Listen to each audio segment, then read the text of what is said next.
Hello friends, good morning. Welcome back to my channel Veena Amit official.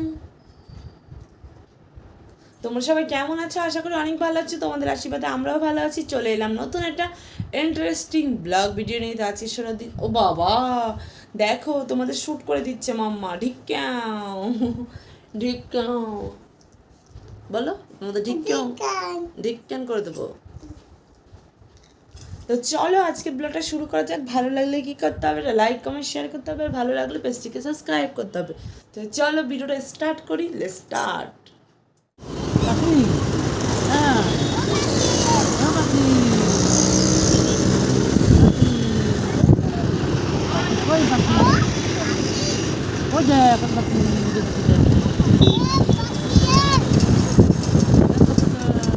Intro দেওয়ার পরে আর ভিডিওটা continue করিনি, কারণ কেন করিনি সেটাই তোমাদের জানাচ্ছি।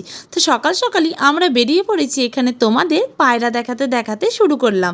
এখানে দেখো একটা রথ গাড়ি রয়েছে, আর এইখানে দেখো এটা কী বলো তো, এটা আমিও জানি না কি, তোমাদের আর কি বলবো। তো আমরা চলে এসেছি একটা জায়গায়, সেটা কোথায় সেটাই আমি তোমাদের বলছি।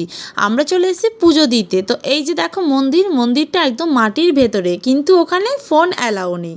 তো আমরা পুজো দিয়ে চলে এসেছি, আর এখানে টিকা লাগিয়ে নিয়েছি। পাশেই দেখো মহাকালী মাতার মন্দির রয়েছে। তো পুজো টুজো তো পুরো কমপ্লিট হয়ে গেছে। এইখানে দেখো সন্তোষী মায়ার মন্দির। যারা আমার ব্লগ দেখো তারা তো জানোই যে আমি একটুখানি ঠাকুর পুজো দিতে বেশিই ভালোবাসি। একটুখানি তোমাদের হয়তো অসুবিধা হচ্ছে, কারণ মাম্মা প্রতিরক্ত ডিস্টার্ব করছে আমাকে। তো যাওয়ার পথে তোমাদের একবার করে দেখিয়ে দিচ্ছি পায়রার জায়গাটা। দেখতে কি সুন্দর না? আর দেখেছো কত পরিমাণে পায়রা। আমার তো খুব ভালো লাগে এই জায়গাটা। তোমাদের কেমন লাগে প্লিজ তোমরা কমেন্টে একবার জানিও। আর এখানে দেখো ওয়েদারটাও আজকের খুব খারাপ। দেখতে দেখতেই চলে এলাম ঘরে আসার পরে মাম্মার একটা পার্সেল চলে এসেছিলো। তো সেই পার্সেলটাকে আনবক্সিং করছে তোমাদের দাদা ভাই, সাথে রয়েছে মাম্মা।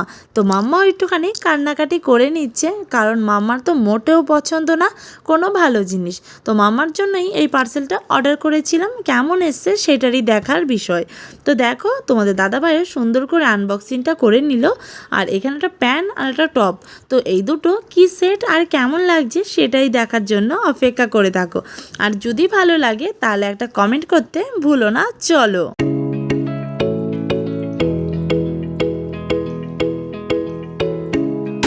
অনেক কষ্টের পর মাম্মাকে ফাইনালি ড্রেসটা পরানো হয়েছে, কিন্তু গেঞ্জিটা যে ছিল ভেতরে সেটা কিন্তু মোটেও খুলেনি। যাই হোক, তো এখন তো ঘুরতে নিচ্ছি না মাম্মাকে, তো এর জন্য করেই পরালাম। পুরো ফিটিং হয়েছে জামাটা। আর মাম্মাকে কেমন লাগছে সেটাও তোমরা জানাতে ভুলো না। প্লিজ তোমরা একবার কমেন্টে জানিও মাম্মাকে কেমন লাগছে। আমার কাছে মোটামুটি ভালোই লাগছে। তো এখন এর সেটে শুধু জুতোটাই হয়নি। তো সাইজটা বড় দিয়েছিলাম, কিন্তু সাইজটা ছোটোই এসছে। আর মাম্মার পুরো ফিটিং হয়ে গেছে। তো দেখো মাম্মা পড়েছে যে আর খুলবে না হারগিস। তারপরে বসে পড়লাম আমরা ভাত খেতে। তো আজকের খাবারে কি কি আছে দেখো। সাথেই রয়েছে পেঁপে মাখা, আর রয়েছে এখানে স্যালাড, আর রয়েছে পাতলা করে কাঁচকলা আলু দিয়ে মাছের ঝোল। তো আমরা একটু কাঁচকলাটা বেশিই খাই। আর এখানে রয়েছে মাম্মার জন্য মাছের ঝোল। মাম্মার খাওয়া একটুখানি কমপ্লিট হয়ে গেছে, মাছটা খেয়ে নিয়েছে। আর এখানে দেখো ভাতটা আমার জন্য বেড়ে দিয়েছে তোমাদের দাদাভাই, সাথে তোমাদের দাদাভাইও খেতে বসে পড়েছে। মাম্মাকে খাইয়ে সে থালাতেই বসে পড়েছে। যাই হোক, তোমাদের দাদাভাই অনেক দুষ্টু, সেটাই বলছিলাম। কেন আগে আগে খেয়ে নিচ্ছে আমাকে না খাইয়েই।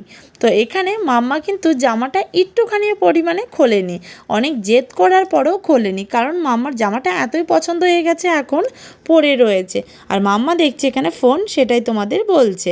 সন্ধেবেলা তোমাদের দাদাভাই আবার চলে এসেছে, আর মামার তো ঘড়ি ঘড়ি ড্রেস চেঞ্জ হতেই থাকে, কারণ মাম্মা একটুখানি জল খেলে এটা ওটা করে ভিজিয়ে ফেলে।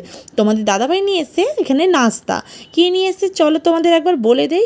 এখানে নিয়ে এসে সিঙ্গারা, আর রয়েছে মির্চি ভাজি, তার সাথে চাটনি। মাম্মাও আজকে খেয়েছে প্রথমবার সিঙ্গারা, ঝাল ছাড়া। শুধু ঝালগুলো আমরা খেয়েছি, মানে আলু মাখাগুলো, বাদ বাকি এমনি শক্ত অংশগুলো যেগুলো একটু মচমচে সেগুলো খেয়েছে মাম্মা। দাদাভাই আর মাম্মা খাওয়া স্টার্ট করে দিয়েছে, আমার জন্য রয়েছে এখানে দেখতেই পাচ্ছ। আর এখানে চাটনিটা তো খেতে ব্যাপক, তোমাদের বলে বোঝাতে পারবো না। দেখো কেমন করছে দুষ্টু দুটো। চলো এই ভিডিওটা এই পর্যন্তই। যদি ভালো লাগে একটা লাইক আর কমেন্ট শেয়ার করে দিও। পেজটিকে নতুন থাকলে সাবস্ক্রাইব করে দিও। তো চলো, বাই।